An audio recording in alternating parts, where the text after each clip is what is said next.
Today on the show, strategy plus action equals stopping the self-inflicted harm of your sales process. Great coaches and consultants like you have the ability to change people's lives and transform entire organizations. And your impact can often go far beyond the clients you work with. One of the reasons I love working with coaches and consultants is because of that ripple effect. This show is here to highlight your expertise and empower you with resources and new ideas to grow your business.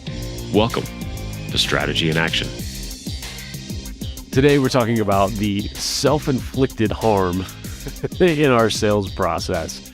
Chris Michel is on the show today, and he brought this concept to my attention in our first call that we had a couple of weeks ago, and I just loved it. I love this idea of how he's helping his clients.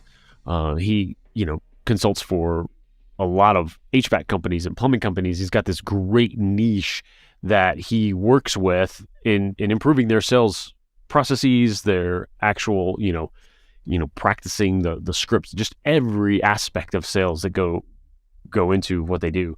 And I love this idea because it really is self-inflicted, right? When we don't have our sales process down or we haven't practiced it, and that comes from, intentionality, right? There's a purposefulness with, okay, I'm going to have a better sales process. I'm going to be better at this process. And when we decide one way or the other that we're not going to practice, we're just going to wing it, or, hey, I know my product, I'm just going to show up and talk to whomever is in front of me. That's a decision, right? Even by not taking the right actions, that's still a decision. So that's, self-inflicted harm that we're doing. So, I really love this concept. We dig in deep on some ways that certainly Chris helps people with this, but also how it applies not just to his industry that he's helping, but to all of us, because we all have some degree of, trust that we need to build up, that we're, that lack of trust that we're trying to overcome when we're talking to somebody. Because to some degree or another, when we're in those sales conversations, there's some kind of wall up, right? It may be a little bitty wall because we were introduced by somebody that recommended us highly. It may be a giant wall up because we're just on guard and we've been taken advantage of before. So we walk through some of those ways that as salespeople, we can, just help guide people along. So I love this conversation with Chris, certainly as it relates to sales. We also get into the book that he's written, The Red Chair Experience, and his powerful story about why he wrote that, but also the effect that he's wanting to have on the world with it, and he's already seeing come to fruition. All right, let's jump in. Chris Michel, welcome to the show. Thank you, Jason. Absolutely. Yeah, this is a blast. I'm so glad that John connected us, here and doing what I love to do, which is just meeting new folks on LinkedIn. Yeah. I wish sometimes we would record all the stuff pre-show, right? Because that's where all the jumps come from. And then we have to recreate some of this stuff. Yeah, exactly. But I know it's always one thing to, sort of, reference, oh yeah, we talked about this before, right. This before. But there is, just like having that running, maybe we just need to be recording all the time, every day, and then have somebody that can just kind of pull it out. And right. Sorry, you're going to have to be scary though. More I think editing, right? But yeah, I'm so glad to have you on the show today, because this tagline that you have, for lack of a better word, right? This tagline that you've got for how you are helping people, I just love it. It really struck a chord with me, and I was like, that's a show topic right there. So because it's yours, I'm going to let you do the honors of letting people know this and how you're helping people. And then I really want to dig into several, different directions that we can go on what that means, how you stop it, all of that stuff. Well, let's give credit where credit is due. a guy named Mike helped me to put this together.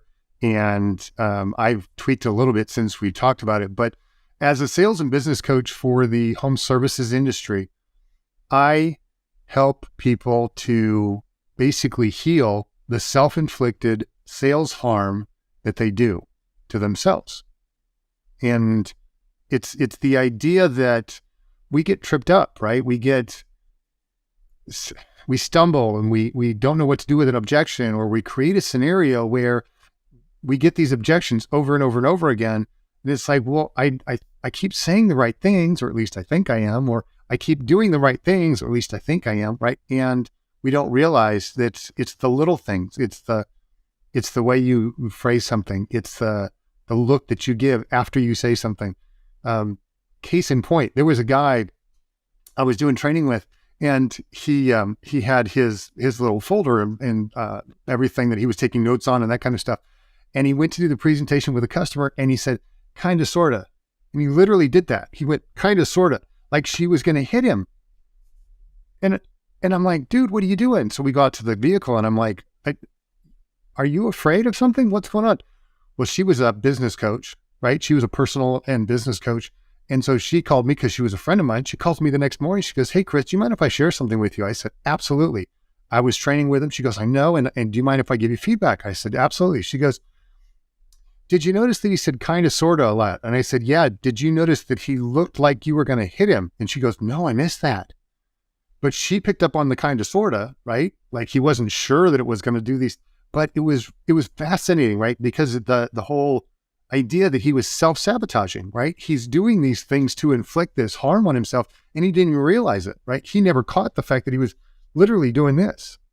And it was really interesting. So long-winded answer to your question. No, it's the perfect answer, because it's a perfect representation of what we're talking about here. And again, going back to the conversation before we started recording, right? Of how you and I are both fascinated with people and what comes out subconsciously in those kind of movements. And, I think part of this, that self-sabotage, and it's maybe people, feel like it's too harsh a term or whatever, but I love it because it's truth, because it's really taking ownership, right? Like if I'm screwing up in the sales process, it's because I'm screwing up in the, if things aren't going well, right? Because my message isn't getting conveyed, or it's being taken, or somebody, is picking up on this energy that I'm terrified in the moment. Like that's on me, but thank goodness, because I can do something about it. And I think that line, that self-inflicted harm, it also comes down to just not being purposeful enough to be better at sales, to get that kind of feedback from folks. And again, there's always room for improvement, but like to be purposeful with that, like to take that ownership is fantastic, I think. Well, and I think that, speaking from personal experience, when I was a young salesperson, I didn't intentionally do certain things, whether it was to better myself or to worsen myself, but I wasn't intentional about the things that I was doing. And so as a result, right, the unintentional becomes problematic, because you stumble across wins and you don't know why.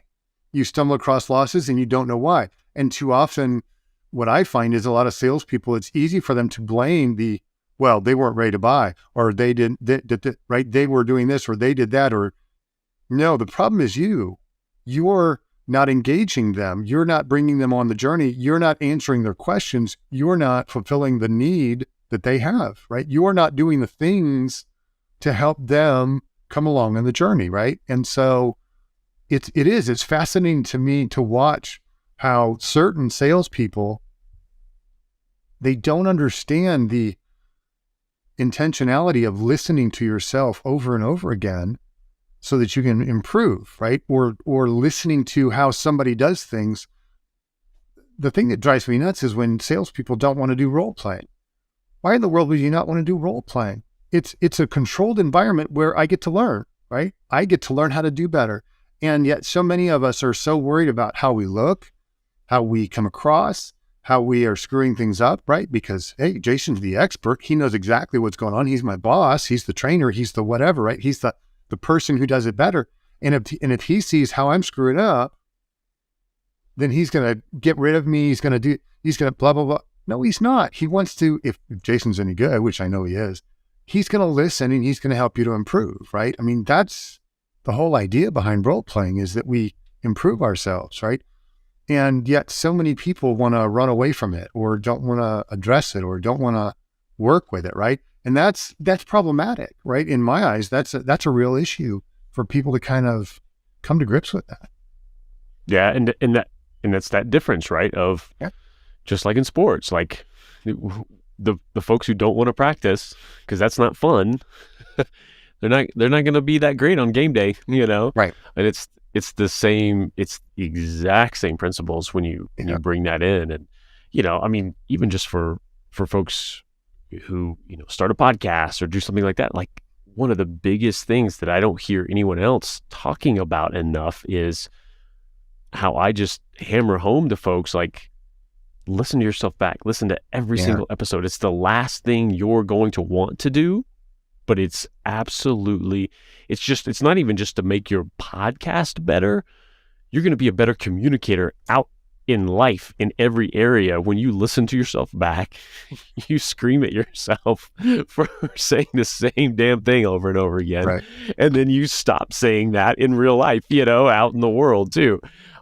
It's so powerful. I want to give people, a bigger context for, how you're helping people right now, what got you to this role. And so just so we have some geography there. Sure. So I was bored. No, we won't go that far back, right? I started in sales right out of college and got the opportunity to do a number of different types of sales, and transactional and consultative, right? And telemarketing, right? I got to learn all these different bits and pieces about the sales industry. And what I really found was that I really enjoyed being a consultant like to people when they buy. So consultative type of sales. And I love that piece of it, to be, if you will, a guide along the path, right? I'm not the hero. I'm the person that helps the hero. And so helping people to buy is far more enjoyable. Well, I spent the last almost 19 years now in the HVAC, plumbing, electrical industries and the home services. And I've done everything from sales to sales management to I've run heating and air conditioning companies and operations management as well. So, I mean, I've kind of seen the full gamut. I was a technician in a former life. And so I know how to work with my hands, and I know how things work, and I'm mechanically minded. And so I've gotten to see all these different things. And there's always been this kind of nagging piece in me that says, why, right? Why does that work that way? Or why does that do that? Or right? And so I've gone down this path, and the last 18, 19 years in the industry, I've learned so much and gotten to see so much and help develop training programs and, run training programs and develop training programs and blah, blah, blah, right? And I've gotten to see so many different things, and I don't have the answers for everything. What I've learned is there's nothing new under the sun. Quote from the Bible, for those of you playing at home, but it literally is, there's nothing new under the sun. So the things that I've learned over time from the Zig Ziglars, the Napoleon Hills,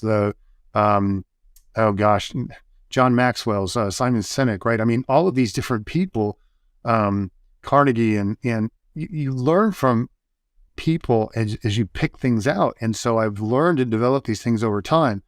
Well, now I'm still involved with the HVAC, plumbing, electrical community, with the trades, if you will, but now I'm a consultant to that business, to help out the contractors and help out the different businesses to understand about sales and about how to be better at their business, right? And to develop themselves and get better at the things that they do. I also help build cultures and things like that, right? Through the things that I teach and the things that I do. And so that's the short version of the long journey, if you will, that I've gotten to be where I am today, right? So I've got over 30 plus years of experience in sales, and I still learn things all the time, right? I still get to see things and I still get to go on ride-alongs and go, wow, I didn't know that. I didn't see that before. That's a great point. That's a great thing. I'm glad you brought that up, right? And at the same time, I get to guide people along that path too, right? And help them. So I love that. I love that specialty too, because that's got to be such just a trust building aspect to be so niche down to that world, right? Yep. Because number one, most HVAC plumbing company, those folks aren't going to look too far outside, to bring in a consultant, right? Like that isn't the kind of thing. And if they do, it's a bunch of this, like, Right. to have that resource for them, to like somebody who knows their industry inside and out, plus all these components of sales and, helping clients, Yeah. through that process and everything. I think that's huge. But so besides, not practicing, that's a big one. And that purposefulness, what are some other ways that you're seeing people in that sort of self-sabotage, the self-inflicted harm on the sales side of things? Well, one of the things that I enjoy talking about it simply because I see too many people doing it. Number one, they don't practice. Number two, they throw up on people, right? They throw up information. And so what happens is you say, hey, I've learned all of this industry, technology, whatever, right? Whatever I'm in, whatever world that I'm living in, and whatever I'm trying to sell, my service or my practice, or if you're trying to sell digital business cards, right? All of the things that you need to know about that. So what do? Hey, let me tell you everything you need to know about this. No offense, but all I really want to know is, how is it going to benefit me? Well, how do you know what's going to benefit them unless you ask? You can assume. And there's typically only about 6 or 7 things that people really have questions on, right? Or that really want to know about your product. Does it do this? Does it do this? Does it do that? How much is it, right? What are long-term effects? You can figure those out, but the reality is we don't ask the right questions and we throw up all over everybody. And then we wonder why people go, well, I need to get another opinion. I need to get a second opinion. I need to have 16 quotes. You're going to spend that much time trying to make a decision on something that's $300 or $6,000 or $15,000. Don't get me wrong. I was having some fun earlier and looked up. I was just curious how much a new pickup truck costs. And there was one, it was $110,000 for a pickup truck. And I went, why? I remember my first pickup truck that I ever had, first vehicle I ever had, was like $3,000 or $6,000, right? And I'm looking at this going, $100,000 for a pickup truck. Man, that better make me breakfast and change its own oil and do all this other stuff. But yeah, but it's sexy, Chris. It's sexy. No, it's not. No, it's not. No, and don't get me wrong. I mean, we buy what we want to buy because it makes sense to us, right? But if we throw up on people because, hey, let me tell you about the HVAC industry and everything you need to know. You don't need to know all that stuff. Here's what you need to know. Jason, are you comfortable or uncomfortable in your house? Well, for the most part, I'm comfortable. Great. Are there any hot spots or cold spots? Any issues that you want to address? Well, yeah, I've got some issues over here. What about allergies? What about, and we start asking the right questions to narrow things down. And when I do that, then I know, hey, Jason wants to know this, this, and this. And if I can address those 3 things, you're more than likely going to work with me, right? Because I listened, I addressed those things with the benefit to you and to your home or to your person or to whatever it is that you're wanting to satisfy. And when I can do those things, and I do it in building the value, which I need to do, right? I mean, that's part of you bringing the experience and the expertise. But if I can do all those things, then why in the world wouldn't you work with me? Doesn't make any sense. So yeah, and that's such a great point, because I think that is again, it goes back to not practicing. It goes back to being nervous in the moment. And, you've got these stories running in your head, and that's the default setting. Right. Like we default to, well, I know all this stuff. Let me just put this out, and oh my gosh, there's silence. Like the other person isn't talking yet, so here's the here's this, and it's perfect. You should know what you're selling inside and out, 100%, better than anybody else in the world, right? And the second half is knowing when to tell somebody else about it. Just like you wouldn't sit down at Thanksgiving dinner and start going through everything about your latest air conditioning unit. Right. Prospect doesn't want to know either. They want to know, Yeah. is it going to keep me cold? Is it going to do that? Does it fulfill my need? All of those things. And they'll let you know when they got questions. And then that's the human part too. If they haven't yet, goes right back to the questions that you ask, like that you were just talking about. And it's interesting too, because there are a lot of things that I think are unique to HVAC, to plumbing, to things that don't apply in these other areas. And so for me, like when I think of those things, and when I've ever bought them, and had to deal with it, it's an emergency situation, right? Right. And so how does that play into it? And then how are you helping folks, make these sales and increase their business outside of those emergency situations? Well, number one, if we address it, if people understood the word preventative maintenance, the words preventative maintenance, like they're supposed to be understood. Preventative maintenance is getting an oil change on your car, balancing and rotating your tires. That is preventative maintenance, right? Why do you do that? Well, you don't want to end up with a flat tire in the middle of the road. You don't want to end up burning your engine, right? And getting this puff of white smoke that comes out trailing behind your vehicle when you're driving down the road, right?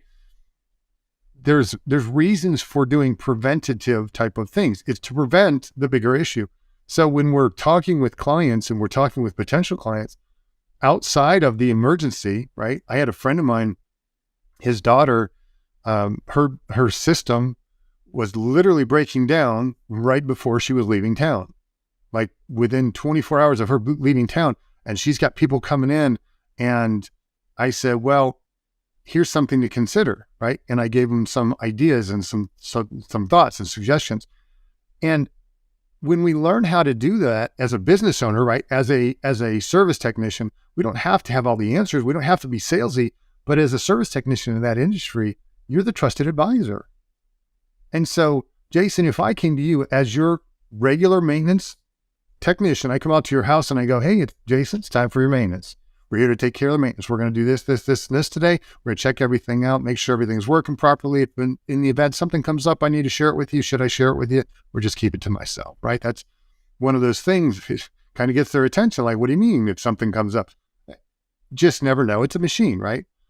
And so it's helping people to understand how to have those conversations. It's being honest with them and being real about what's going on. And the idea that, and this is a question I love to ask. Jason, when was the last time you got upset with a light bulb because it blew out? It blew out when you flip the switch. And yet when your air conditioner goes out or when your heater goes out, you're upset with the air conditioner or the heater or the service technician that was out here last time who touched it, right? Because, well, they touched it. Why didn't they see this coming? Like a light bulb, you don't know when it's going to break. You may get some ideas. And that's what the preventative maintenance is for, is to say, wait a minute, you've got some issues coming up here. The brakes are wearing, right? Your contactors, the pieces are wearing out. You need to think about doing this, or let's get this up to manufacturer specifications. Well, what does that mean? Well, that's a whole different conversation, right? And so it's understanding how to have these conversations, that you're not being a salesperson. You're being honest with people and helping them to understand. I want your system to last as long as it possibly can. And if you want that same thing, then we need to have this conversation. If you don't care, I'm just here to, put my blessing on it and walk out the door, right? And give you a bill for $100, $200, whatever it is for the maintenance, right? To come out and do the maintenance. Oh, yeah. And yeah, Jay Abraham, I think, talks about this, beautifully, being that preeminence, right? Being that trusted advisor. Yeah. For your clients, because then it's everything. When you can walk in and guide people through, like, hey, this is why we're doing this, is what needs to happen. And hey, look out for this, and this. Nothing to do today. There's nothing. Just keep an eye on that.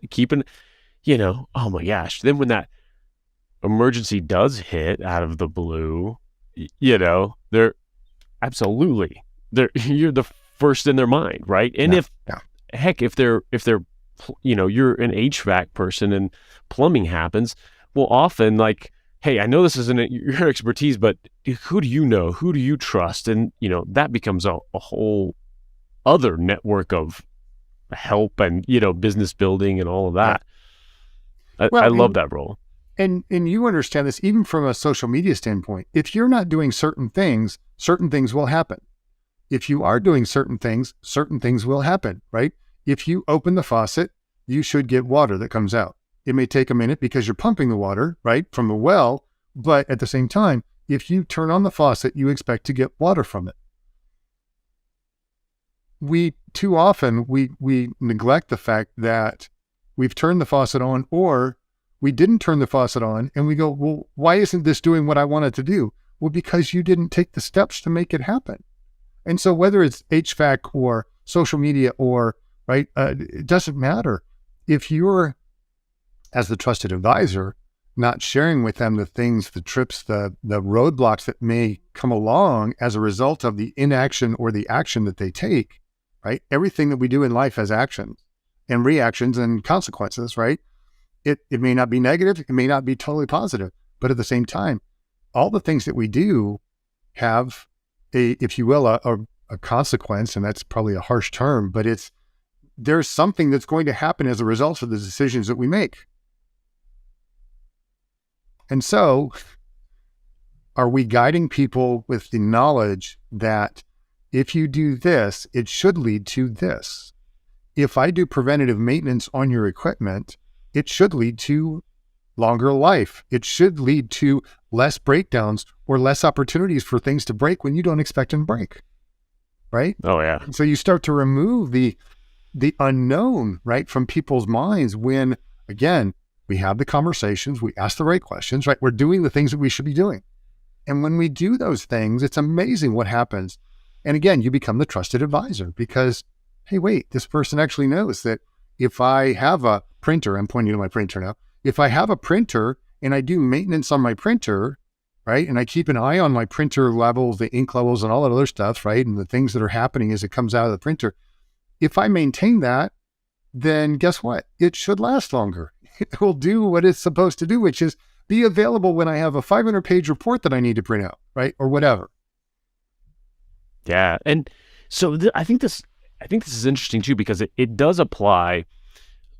So so what you're describing when it comes to HVAC mechanics, a lot of these industries where we're just naturally, we have no idea about them as consumers, right? Well, we shouldn't, and we shouldn't though. That's the key, right? We don't have to be knowledgeable about everything, but go ahead. Sure. Yeah. Yeah, but at the same time, because we know so little, we're naturally, like, oh my gosh, like, can't trust what's coming out of there. I don't know, and you have this overwhelming feeling. But in just about any industry, there's some version of that. I think these are some of the most heightened ones. But at the same time, somebody who doesn't know marketing and they're trying to buy marketing services, they still have some level of that feeling. So I think this conversation definitely applies way broader than the trades, mechanics, any of this. And so how are you helping folks get out in front of that, right? Like, in front of that trust, like lack of trust factor. Well, again, it really comes down to, are we asking the right questions? Because again, if I came to you and I said, you're looking for a home, you go, hey, Chris, I want to buy a house. I don't know how to do it. I know that I have to go and find the house that I want. I don't know how to do it. I think, I've got all these things I want to do. I don't know how to do it. Right. And as a result, we go and find somebody who's an expert in that field. And when we find that person, We then rely on them to give us the information that we need. Well, if I don't ask you the right questions, and if you don't ask me the right questions, how do we have that information exchange? How do we understand what the benefit is to the person that's trying to make the purchase, that's trying to become more knowledgeable? So it really, a lot of it comes down to, are we asking the right questions?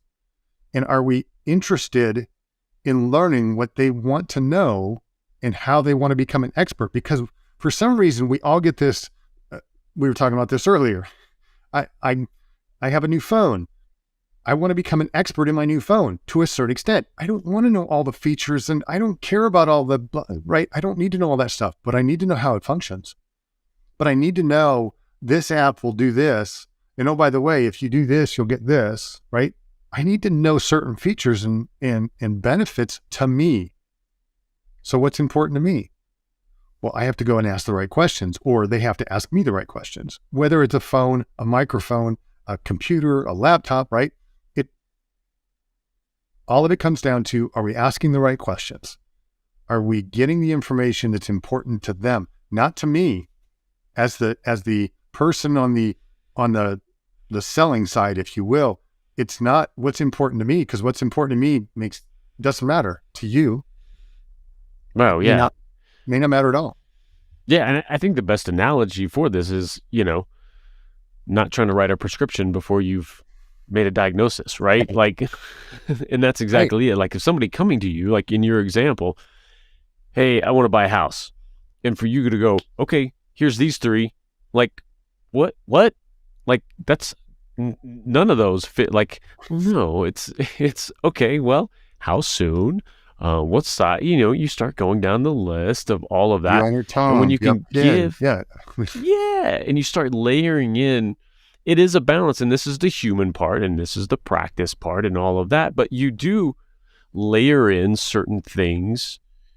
Maybe you get that feel from that person, or they have a family, so you do layer in certain elements. Hey, here's something to look out for in the future. Here's something, even if you're not using us, if something happens with this, if it does, make sure you bring up this, and this. And as you just educate just enough, just a little bit of layering, again, without the throwing up all over, right? Like you were talking about. Right. Man, that trust just builds and builds and builds. And exactly. And all of this, at the very core, comes from intention. And people feel it. And when your intention is, back to what you were saying and how you enjoy doing sales, which is that consultative version of that, when you truly show up with that energy of, hey, whatever you need, like, let's figure this thing out together, like whatever you need. You don't want to eat? Okay, cool. You want to? Awesome. Like that is 75%, right? Yeah. Like just having that to be able to bring to the table. So just thinking a little bit more, how do I help people understand their role? Number one, people call you for a reason. They're not calling you because they're sick and tired of kicking tires or whatever, right? They want to just waste a bunch of time. They're calling you for a reason. And that reason is they want to do business with you. So now in your mind, how can I help them to get what they want? Right? It's not about the sale, but it's about how do I help them get what they want? Well, I have to ask the right questions. Well, back to, the analogy of buying a house. Well, I'm not really sure what I want. I'm just looking for a house, and, I need to be probably in the next 6 months, or, it sounds like they're not interested in doing much. Do you know how long it takes to look at houses and put contracts and all this stuff together? It takes every bit of a month, right? If you're really doing your due diligence and you're really on it, you can do it in a month. Okay. In the pandemic, we saw people buying houses sight unseen, right? And just going, I'll buy it, I'll take it, and just stupid amounts of money were exchanging hands, sight unseen. That's not normal. What's normal is, hey, Jason, I understand you're looking for a house. What is it that you're looking for? Gosh, I'm not really sure. And I love this question. What are the questions that I'm not asking? Right? So the customer is asking you, so what am I missing? What am I not asking that I should be asking? Right? Well, as a sales professional, or even as a business owner, you should know your business inside and out. Here are the top 6 things that people generally ask me. Here are the top 3 things that people generally ask me. Here's what people really want to know. Does that align with what you're wanting to know? Oh yeah, I didn't even think of that, right? And you say, hey, number 1 is this. Number 2 is this. Number 3 is this. Oh, and number 4 is always about price. People want to know how much it's going to cost and all these other things. Well, that's going to be dependent upon this, this, and this, and this, right? And so if we're guiding them, we're giving them the information, but we're not throwing up on them. And so it becomes, to your point, I'm leaving breadcrumbs. And the breadcrumbs they're just these tiny little morsels of information where they go, I want more. Wait, I want more. Tell me more. Give me more information. Okay, now I can tell you more information. But until you say, tell me more, it's just a little morsel. It's just this little bit, and this little bit. And it's not, you're not playing a psychological game of cat and mouse with them, right? Let me pull you in, pull you in, pull you in. It's, I'm genuinely interested in helping you. So here, let me do this for you. And I love that. I love that whole approach, because again, it's back to that. That's the right intention, right? I love that reframe of the sale is yours to lose, rather than, someone's calling or you got in front of somebody like, what do I need to do to get to a yes, right? It's like, sometimes it really is yours to lose. Someone's made an introduction like, hey, this person needs it. I told them to hire you, and it really is just yours to lose. But if you approach every interaction that way of like, hey, this is a yes. So what do I need? What do you need, from me, and I love that, having those questions in mind of, here's what people usually ask. So, I mean, that's what you use to fill in those gaps or this or the lulls, right? Not just the silence if they're considering something, but that silence of just like, they truly just don't know what else to ask. And so you're both standing there, right? And so having, again, that's such a trusted advisor kind of line of communication when you can go, clients are usually asking me this, and this. Does this really, resonate with you? I just love it. I love this stuff, man. This is good. I want to make sure we touch on your book, the Red Chair Experience, okay. And walk me through that, what that's all about, and how that came about. Sure. So it's the Red Chair Experience, everybody. But it's the red chair actually is my chair, and how it came to be is my business mentor at the time was my stepfather, and we lost him in 2016. The aging complications from a car accident. And so that was his chair. That was the chair that he came and sat in every day when he got home, right? I mean, that was that we have that old, dad, granddad, right? He had his chair. This was his chair, and it was a red leather recliner. And when we lost him, my mom took it, she moved, and she held on to it. And then a couple years later, my younger brother needed a chair because he had a hip condition and he needed something that he could sit in that was comfortable, and his chair was falling apart. And so I'm like, I'll help out. So I drove to my mom's, drove over, brought it over to him. And so he had it for about a year, and then we lost him. He died by suicide in September of 19. And my sister-in-law, my niece and nephew asked me if I would take the chair because they just didn't want it in the house. It reminded them way too much of him, and said, would you hold on to the chair until the kids want it later? If they want it later, I was like, absolutely. Well, I put it in my suite, my master suite, and it sat in the corner. And that was the place where I would go to sit and just spend my daily inspiration, motivation, quiet time, whatever, right? Just sitting and meditating and praying, reading.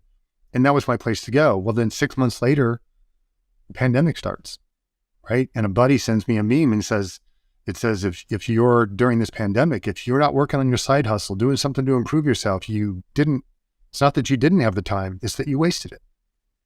And I had thought for a long time, because I've been reading these daily inspirations, I was thinking, I just want to write a book. I'm at this age now in the mid 50s, and I should have so much to share with the world. But it really wasn't about that. It was just about, I felt the need to want to give back for some reason. And I started journaling after my brother passed. And what I realized was there's something more there. And so I started writing the book and finished writing the book. It got published this year in April. Just finished the audio version. It's available everywhere, literally everywhere. I mean, I pulled it up on Audible earlier today. But it was a way for me to emotionally reconnect and reintegrate the emotional side of me, which was something I didn't really learn a whole lot about when I was younger, right? And as a man, and you would probably understand this, Jason, if you don't grow up in a touchy-feely situation where you're talking about emotions and how do you feel and what's that like, and you're not allowed to cry and you're not allowed to have emotions other than anger and bitterness and rage, then you have to learn how to work with those things. And that's the thing that I did, was I learned after my brother, before that, but then really it hit home when my brother died, was, hey, there's this flood of emotions in this world that you don't know about. So let's bring that back into who you are as a person. And so you can be a more well-rounded person, right? You can be a more, well-rounded is probably the best I can think of right now, but that's really where it came from, was this idea that I can share something with people that they're struggling with, right? When we go through grief, it's not best to do it alone. When we deal with things on an emotional level, we need help, right? It's okay to talk to a therapist. It's okay to talk to a counselor. It's okay to talk to people and share with them what you're dealing with, right? And your significant other may not be the one that you need to share that with, right? Because they may be the source of the rage and the things that you're feeling. But at the same time, it's bringing all of that kind of full circle. And so the book became this, I've got some ideas about sales, and I've got some ideas about communication, and I've got some ideas about emotions, and I've got some ideas about, all these different things. And so it became this little, it's just literal 1.5 to 3 minute reads every single day. And so it became this kind of a daily nugget, if you will, of inspiration or motivation, or as a friend of mine called it, it's a book that you sit down in your chair with and grab a cup of tea or a cup of coffee, and it's a gentle nudge from a good friend, to sit and to think and to contemplate these things. So that's really what it is. It starts every day, has a quote, and it's some sort of hopefully inspirational quote or something I found funny. But I have a quote, and then I talk about that quote and that topic, and then I finish it off with, well, what about today? Today I get to do this. Today I want to think about this. Today I want to spend time doing this, right? And so it becomes this, like I said, a daily kind of a challenge, inspiration, motivation. Oh, I love that. And it sounds like the overarching aspect is really kind of what you needed at that time was this, like, help me through this situation and that's how we really take in anything, is in these little pieces that we can take in, digest, experience during the day and kind of let in. Exactly. I mean, it's a 400-page book. There's 366 entries, right? One for every day of the year plus the leap year, right? So you've got all these entries, and I know people who've sat down and read it from cover to cover, and I'm like, that's not really the way it's supposed to be read. But to your point, when I wrote it, I say this a lot. It was therapeutic. It was cathartic, right? It was a way for me to understand some of the things I was dealing with and going through. And I thought, somebody else needs to hear this, right? And I was sharing it with my friends, right? And they're like, wow, this is really vulnerable. It's really good. And so I was like, well, let me just put it together. And so when I initially started writing it, Jason, my first thought was, if one person picks it up, I'll be happy, and they got something out of it. The feedback that I continue to get about it is it's humbling. It's amazing that people are like, I love this. I'm going to get this and share this with my people or my friends or with my, right? And it's like, wow, okay. So my plan came through. It helped more than one person. So. Yeah, that's fantastic. I love that. And that's, I hope that continues to grow, because it's such a great anchoring concept and point that to build community around, and, further conversations around. Yeah. It's powerful, and it's so needed, Yeah. Well, and one of the quotes from the other day, I wish I could remember. It's a quote by Brian Tracy, and he talks about motivation and how motivation doesn't last. And that's why we encourage people to take showers every day, because they don't last either. Right. So and I'm paraphrasing, but we all need a little something, right? To help us every day or every other day or whatever, right? We all need a little bit of help to get to where we need to go. And for all of us who think, oh, I can do this on my own, we're really fooling ourselves. We can't do this alone. We really need help. And that's, in a lot of ways, that's what this is. It's just a guide. Yeah. And that it's okay that we need help. I mean, that's the biggest thing that we all have to, again, I think men in our society, even more so, like, have to let in that fact that it's more than okay. it's how we're supposed to function, right? Right. As humans. Absolutely. Yeah, absolutely. Yeah. And again, this journey it's been really cool, right? Learning and seeing these things and hearing these things, but it's understanding them too, right? To be able to pass that along to people, that it's okay, right? I mean, I have a son-in-law and a grandson now, and it's fun to watch them experiencing the things that they're doing, right? I mean, I'm 30 years their senior, right? So I'm kind of standing back going, let's see what happens, instead of being the parent that kind of oversees and says, well, you need to learn from me. No, they don't. They don't need to learn anything from you. They get to, if they want to. And so that's the thing I hope is, for those people in my life, my daughters, and then the men in their lives, right? My son-in-law, my grandson, I want to be a great example for them. I want them to be able to look at me and go, that's what I want for my life. I want to be able to do those things and see those things and feel those things, right? And it doesn't have to be hard. Yeah, and to bring it right back, I mean, such a parallel to consultative selling, right? It's not forcing your opinion on somebody. You're there as that guide. Hey, I'm here if you need me. I'm here. Here's something I learned, if this is useful to you, and just to be that trusted source. Yeah. It's fantastic. But Chris, I appreciate you being on. This has been fantastic. Just love this conversation. Again, it's all this stuff that I'm fascinated with. Yeah. I love people and how we all tick. So how do people reach out to you, and who should reach out to you? So here's the thing. I know, and we've talked about this, I'm niched down to this home services, HVAC, plumbing, electrical, home services, roofers, right? Anything to do with the trades is really what I've niched down to, but I can help anybody, but my focus is really the trades. The best way to reach out to me, you can go to my website. You can go to coachchrisconsulting.com. You can hit me up on LinkedIn, on Facebook, Instagram, right? I mean, I've even got a YouTube channel, but the best way is if you go to Coach Chris Consulting, that's the best way you can find out about me and reach out to me there, and I'll definitely get back to you. Awesome. And then you can find out about the book there and anywhere books are sold. Yes. So there's the hardback or the paperback copy. You can get the digital, and you can get the audio version. All of those are available in almost anywhere you can buy a book, or a digital version, or even an audio version. So, I mean, I didn't know this, but apparently you can get books on Spotify now.